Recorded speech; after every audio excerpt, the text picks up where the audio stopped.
Welcome to the Mom CEO podcast. I'm your host, Esther Roach. Join me as we explore the dynamic intersection of motherhood and entrepreneurship. From the challenges to the triumphs, we're here to unravel it all. Get ready for insightful conversations, practical wisdom, and a whole lot of inspiration. Let's embark on this empowering journey together. Hello, and welcome to another episode of the Mom CEO podcast. I'm your host, Esther Roach, and today I'm joined by Patricia. Hello, Patricia, and welcome to the show.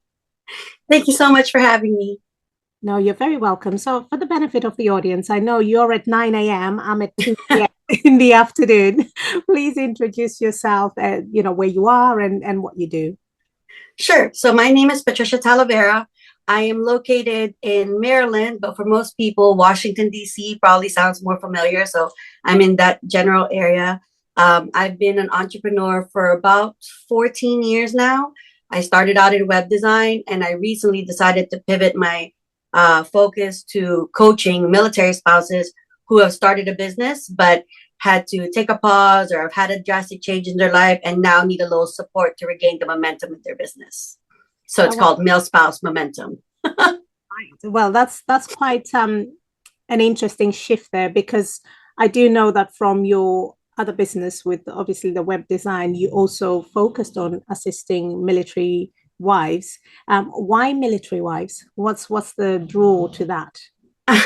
So my twin sister was actually, her husband was active duty in the military when we started our very first business back in 2010. And so, when we decided to narrow our focus a few years ago, we decided to do the military community. And then when we decided to focus on coaching, we decided to focus on military spouses because, it's really hard to hold down a 9-to-5 job when you've got all that uncertainty of being a military spouse.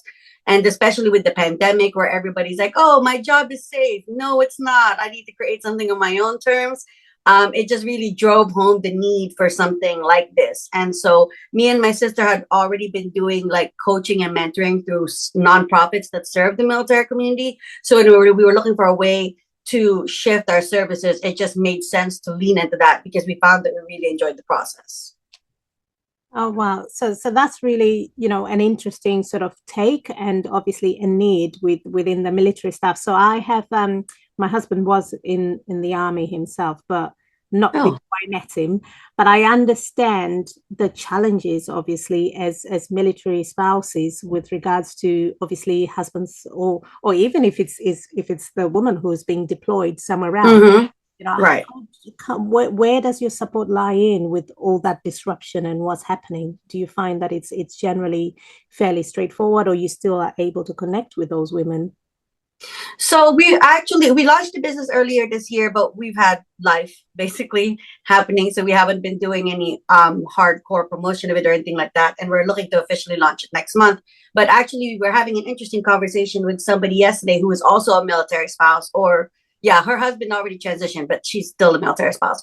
And she was talking about offering other options for coaching that might meet them more where they're at. So like there might be spouses who are like, well, I really want to do coaching, but I can't promise to show up at a certain time or be available for a certain time because, life and whatnot. And so we were thinking about introducing like email coaching or even Voxer coaching so that when they need us, when they have the bright idea, when they have the question, they can send it to us and we can reply within a certain amount of time. But I think that giving them the space to show up in a way that makes sense for them really allows us to help more people and really makes it a more viable option for those who need it.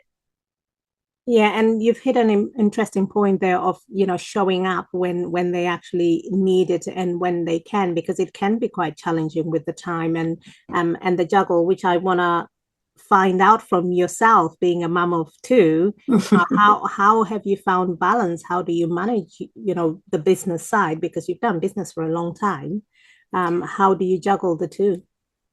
So me and my sister, we went from having 0 kids when we started to having 5. 3 of whom have been identified as special needs. Right. So it is quite a juggling act. I mean, my son's needs are a little bit less ongoing. He had a speech delay. Her daughter and son have autism and ADHD.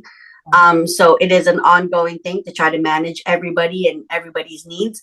Although frankly, I think the only reason we've been able to do it this long is because we have each other. Like, I don't know how people do this by themselves. Like, I don't know how you do this. Like, when I'm having a hard day, if we have a client and Lily can step in for me or things like that, it's not a big deal. But we also go out of our way to work with people who understand that our family comes first. Like, yes, I'm a professional, but know that if I have an emergency with my family, I'm going to go see to that, right? Because I started this business to be able to be there for them and not the other way around. And so we have really good clients who are like, oh my gosh, that's no big deal. Check in with me when you're done. So we're very picky about the people that we work with and that they understand our values and they're willing to abide by those values, which is a luxury not everybody has. And I understand that. And it's a fair trade-off for all the work that goes into building and running a business is the fact that I can choose the people that I work with and choose people that are supportive of how I want to run my business. Yeah, no, you've touched on a few interesting points there. So I'm gonna dig into those because one is, a bit of advice really to other mums that are thinking of setting up or starting a business with regards to the significance of values. How Mm-hmm. is having that, or considering that when you're starting a business? Right. And, we were talking about this on a webinar that we were doing like a couple weeks back. And I was like, setting boundaries in your business is really important. And I understand when you're brand new, you're like, who am I to set boundaries? And I'm like, it's your business. You always, it's always up to you to set boundaries. I mean, granted, then if people don't abide by those boundaries, you have to be willing to do something about it. That's true. But, I was like, I work for myself because I want to be able to choose my clients. So if I say to somebody, I need you to sign this contract and pay me X amount before we get started, and they say they're not comfortable with that, I'm like, that's okay. No hard feelings. This isn't going to be a good relationship because, we've had people that are like, well, I've been burned by website design people before, so I don't want to pay you up front. I'm like, well, I've been burned by people before too, so I would like you to pay up front. You see how this works? And we do have the contract to hold both parties accountable. So I can't just run away with your money, right? But it's a fine line between like advocating for yourself and being difficult to work with. And as women, of course, we always have that extra consideration of you when you look difficult to work with, whether or not you're actually being difficult. And I think that makes some people scared to like set boundaries and stuff. But it's like if you don't set boundaries early and reset them as you need to, you're just going to create a job you hate. And it's not even a job that's going to pay you regularly because if you have no clients, you're not going to get paid. So like, it's not going to be a good situation for anybody. Yeah, no, and that's so true because I think when you're starting out, you feel like you can't let everybody down. You want to have everybody and you want to be liked by everybody and help everybody, but that's not really the reality in business anyway, is it? Right. Right. And I mean, the reality is like, so me and my sister have been in business for as long as we have. And I guarantee you, there are a few people out there that have something bad to say about us. And that used to bother me. But then I'm like, I can't control what people say. I can't control what people believe. Like, I mean, yes, there are people that say things about us, but we have a lot of clients that speak very highly of us. So whoever hears whatever you choose to believe, I can't do anything about that. But like, I can't live my life trying to make everybody like me because the reality is that's not possible. That's not a thing. So I just have to live my life as best as I can without compromising my values and just take it from there. No, absolutely. And how do you navigate or how do you deal with that sort of negative criticism? Because that's another issue where people are worried. If you're going to go into the public space or you start doing a business, you're going to have to meet people, but you're also going to have the good, the bad, the ugly along the way. How can one deal with that without putting themselves off and worrying before it's even happened? Right. And that's hard, right? With visibility always comes all this stuff. And that's something that, even as somebody who's has been in this game as long as I have, that's still something I struggle with. And to me, it's just a matter of knowing yourself and self-care, right? Because it's like it can be very draining to constantly hear no's or to have a launch that doesn't work out and all this other stuff. All of that can be very draining. And so even when you think you have no time for it, you have to find a way to take care of yourself, right? Because you can't pour from an empty cup. And as mothers, I think we all know we're all a little guilty of that here and there. So you have to make sure that you find the time for yourself. And these things don't have to take a long time, and these things don't have to cost a lot of money, but you need to find time to refill your juices in order to be able to help other people. Like I took the time to put together these cards of like self-care wins, and some of them are short and some of them are long, and I have ones that are specifically titled quick wins, so when I just have a few minutes, then I can whip one out and I can do what's on the card, and then I would have done something for myself. Because as somebody who struggles with ADHD and a number of other issues, sometimes the hardest thing is trying to figure out, okay, I know I want to do something for myself, but what does that look like? So to take that like trouble out of the equation makes it a lot easier for me to take care of myself. It's like, you need ideas? Look, there's a bunch of there's a bunch of ideas right here. So you just have to pick one and then do it. Wow. And that's a really interesting concept that you have on that with regards to obviously doing the cards. And, from what you're saying, you obviously have an understanding of yourself as a person. I don't think it came easily. How did you get to where you're at with knowing yourself and dealing with it basically? So it definitely did not it definitely did not come easily. It comes from a combination of things. I've been in therapy, in and out of therapy for like the past, I don't even want to say how long because that makes me feel really old, but long enough. I've been in therapy in and out long enough. It's not a constant thing, but when I feel I need it, I get it. I also, do a lot of personal development, working on my mindset. And, I'm really lucky to have a supportive family and a supportive husband. We celebrated 18 years married this past August. So we've been together a long time. And we met when we were 10 years old, and we started dating since we were 17, and we've been together since we were 17 years old. So he's seen me like along the way, and he's seen my growth, and my best friend I've known for a similarly long amount of time. And so it's nice to have people in my life that have seen me at every phase of my life. And when I kind of start to lose myself, I can go back to my relationship with them and, talk it out with them and kind of figure my way back before I got lost. And, it's really helpful to have people who know you so well to be in your life and to be there to lean on when you need them. Yeah. And it's one of the things that you hear all the time. Some people are not very good at actually going out and speaking up about whatever it is that's troubling them. They just go in a cocoon and just shut everything out. How important is it to be able to reach out? What advice would you have for somebody else going through something and they're not really utilizing the reaching outside or aspect of just generally? Yeah, I know it's hard. It is hard to reach out to people. And, when I was looking for a therapist this time around, because I had somebody for a few years and then she ended up leaving her clinic, it took me a few tries to find the person that I'm with right now. And she's great, and, sometimes when I'm like, I want to have this conversation with my husband, but I don't know how to have it without coming off accusatory, and I want it to be a productive conversation, then we kind of talk it out, right? So I hope that everybody, and I know this isn't true, but I would hope everybody has at least one person in their life who they can reach out to and say, I need to have this really difficult conversation and I need your support with it. Can you help me out?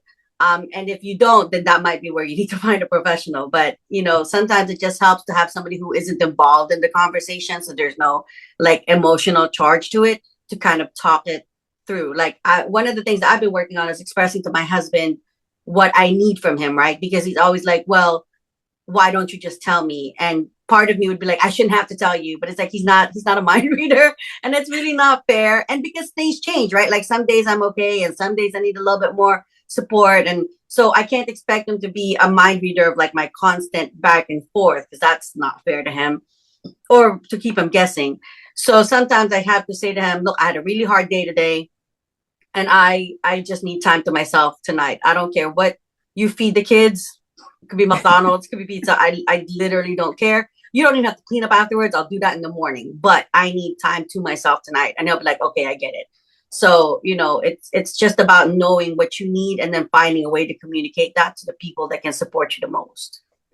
Yeah, no, that's so important, and I really like that, because I think sometimes we have a tendency of just assuming that the other person knows, or they should know, and it's not really the reality of what happens, because you tend to just, again, you're shutting down because you just expect, well, I would think of this, so and so Mm, the same. right. Right. We, Or worse, you attribute them not knowing to something negative. And it's like, no, they just don't know. It's not that they don't know or don't care. They just don't know. And so that's why, you have to own your part of it, that you have to communicate your needs, because otherwise it just becomes this constant cycle of you being like, well, he doesn't know what I need and he doesn't care. And him being like, well, I want to help, but I don't know what to do. And then you're like, so you really don't care. And it just becomes a bad cycle. Right. And me and my husband had a period in our life where things were like that, where we just kept like missing each other. And we actually came close to divorcing, but we made it to the other side, and it hasn't been perfect, but here we are. And he's been very supportive of my business. Even when I'm like, I want to launch a second business, he's like, okay. I was like, I want to do a nonprofit. He's like, okay. And I was like, I want to go to Georgia for a week because there's this conference I really want to go to. And he was like, okay. So he has been like really, really thoroughly supportive of me and my business. But in the day to day is where sometimes it's like, I really need to do this. And he doesn't understand, and he's not helping me right now. And I have to be like, you haven't told him what's going on. How would he know what's going on? So you need to step back and communicate to him, hey, I really need to do this, and here's how you can support me.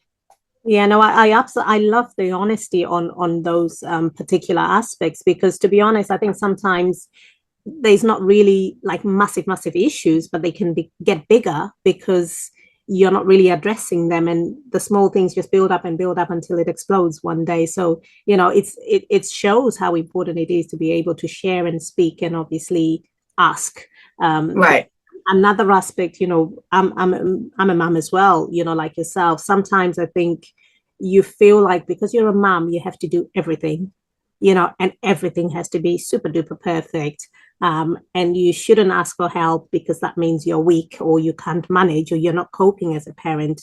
And there's a lot of people that are stuck in that situation, isn't there? Yeah, I agree. And the thing that me and my sister are really leaning into right now is accepting or figuring out what we've accepted as a given that isn't a given, right? So for example, right now I co-slept with my son for a while, and recently I'm like, okay, well, I really would like to get him into his own room. But I know that's going to be a process. So I got him a bed, and I sleep in a separate bed, but right next to him. And I know people would be like, that makes no sense. I'm like, but it makes sense for us right now because I'm slowly getting him used to the idea of sleeping in his own bed. And then we'll work it into him sleeping in another room. Right. And there are people that are like, I can't believe you're still sharing a room with him. And I'm like, he's a pandemic baby. Okay. He turns 5 in October or at the end of this month. And I was like, is it really so weird that he needs a little bit more support than kids whose lives weren't upended for like the first few years that they were alive? You know what I mean? And he just started pre-kindergarten. So he's going to full day school, which is great for me in the sense that I have my time back. But for him, that's a really huge thing, right? Like he was only going to daycare or preschool for like 2 hours a day, 4 days a week. And now he's in school 5 days a week for like 7 hours a day. Like that's a huge adjustment, right? And so I'm like, it's really not weird that he's like, I want to be close to my mom. Like I want to sleep in the same room with my mom. I show enough independence at school. So I'm like, so I'm not gonna force him to sleep in a room by himself. Like for who? Like for who am I doing that for? You know what I mean? Yeah, and it's got to work for you, it's got to work for you as a family, and that's what it comes down to, because obviously we're all in different circumstances and situations, and life happens Right. in different ways. So you in order for you to actually get some sleep, because I suppose if he was in a separate room, you might have no sleep because you're going to be constantly up checking, and how are you going to function with lack of sleep? It, Right. it's just all that to consider, isn't there? Right. And I'm currently using what would be his room as my office space, right? And to me, at some point, we tried to pretend like it was going to work. And then I was just like, you know what? I'm just getting upset from every angle because, like, so I don't have an office space and he's still sleeping in this room. So I'm like, so we're just going to table it. When he's ready, then we'll move him. But it just felt like I was losing on every angle to be like, oh, I don't have an office space. He's still in my bedroom all the time. Like, I don't have any space to call my own. So I'm like, no, this isn't working for me. But at the very least, even though we're still sleeping in the same room, now that we're sleeping in different beds, I still sleep better at night without a toddler kicking me in the back all night long. Yeah. So that's still like a move in the right direction.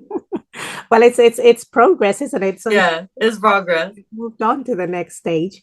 Right. I wanted to pick on something that you've mentioned, which is the concept of failing forward. Could you talk us through a little bit about that?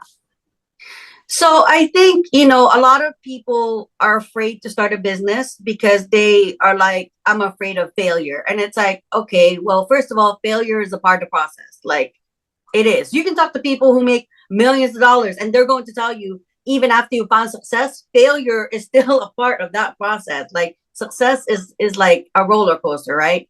And so I think the important thing is to realize that even when something doesn't work out the way you thought it would, like you have a failed launch or you didn't land that client you really thought you were going to land, like there's still something to be learned from the experience. And as long as you take that information and use it to inform your next steps, then you haven't really lost anything, right? So the important thing is to learn from what you've done and to do it differently the next time instead of doing the same thing over and over and then being like, it's still not working. Of course, it's still not working. You're doing the same broken thing over and over.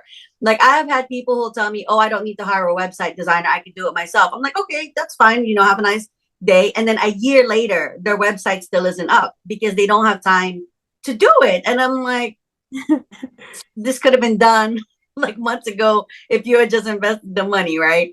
And so, it's just about learning from the process and realizing that failure is a built-in part of the process.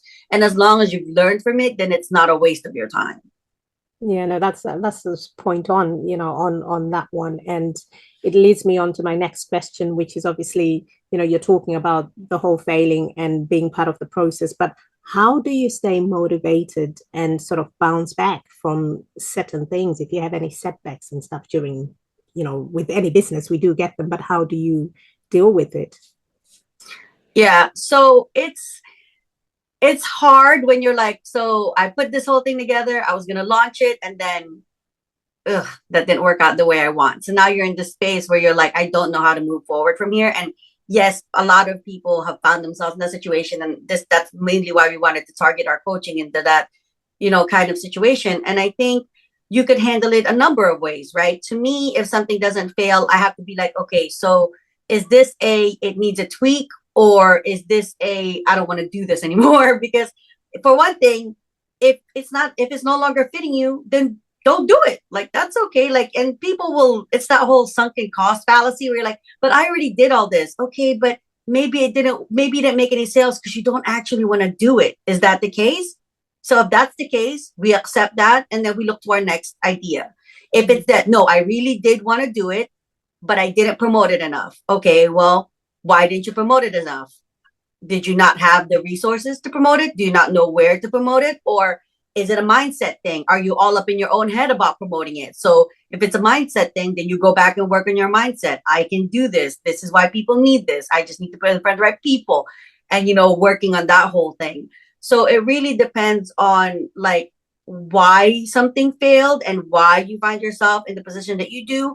But stopping to take the time to ask, is this even really what I want? Yes or no? And if it is, then you just have to pick yourself back up, buy yourself something pretty if it helps shift your mood, and then get right back to it, right? Because so it almost never works the first time around, right? Like me and my sister tried multiple businesses before we got to where we are.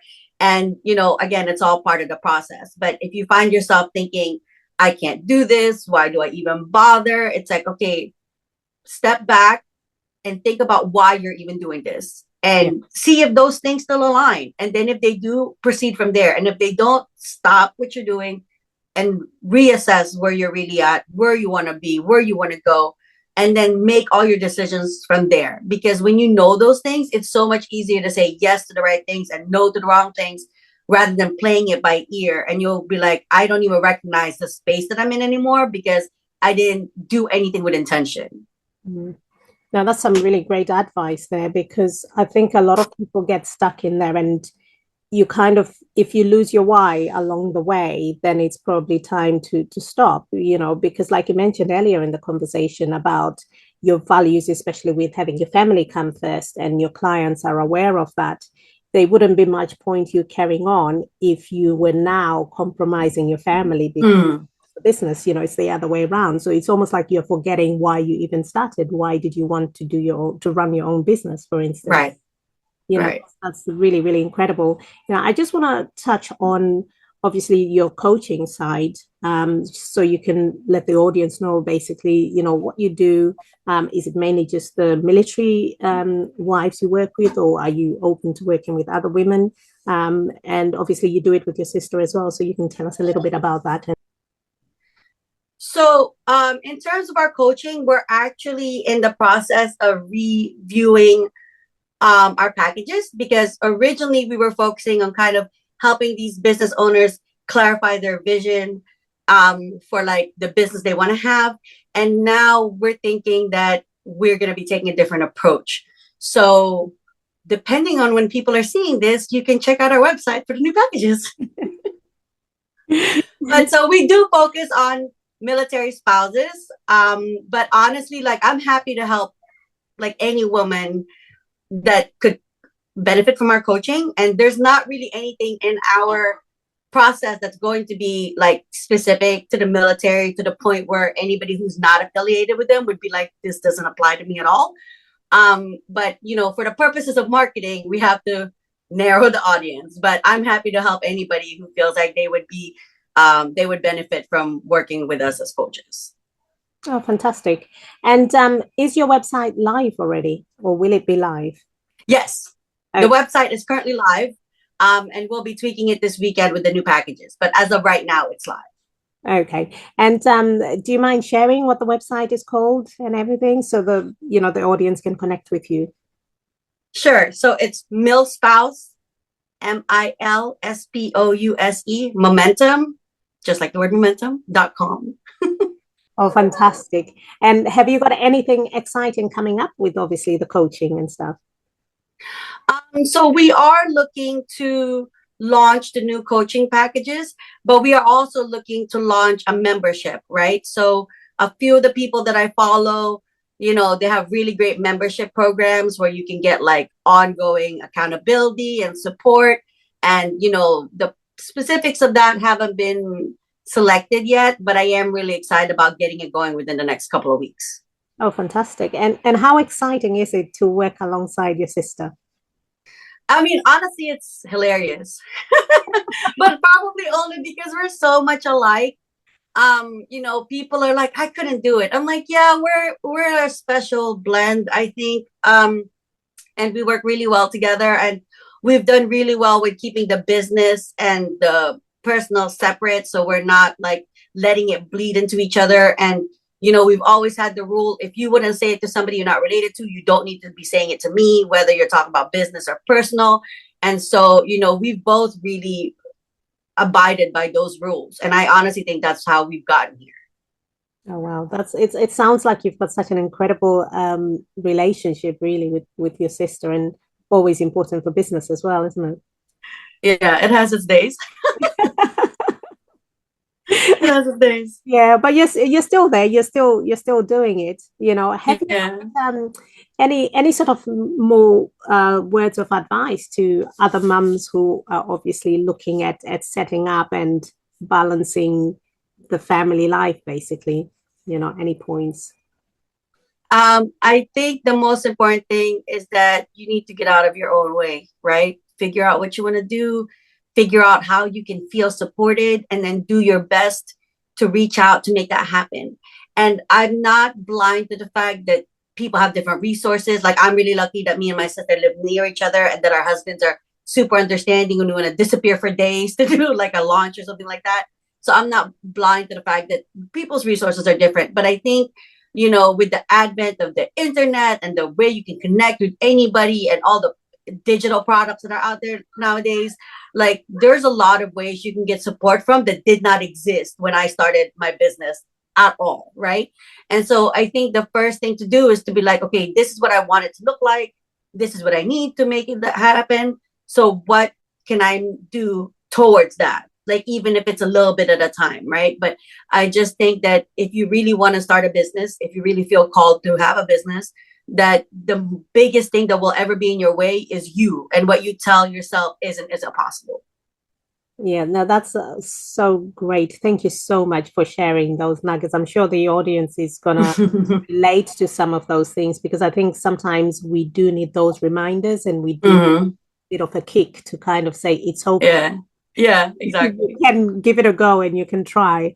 Right. But what I also love the most is that you've really emphasized on the importance on the old values and just understanding and knowing what your values are, regardless of what line of business you're going to go into or Hmm. regards to the family, and Right. those boundaries and stuff. So it's been an absolute pleasure having you on the show. So thank you so much for sharing all that with us today. Thank you so much for having me. You're welcome.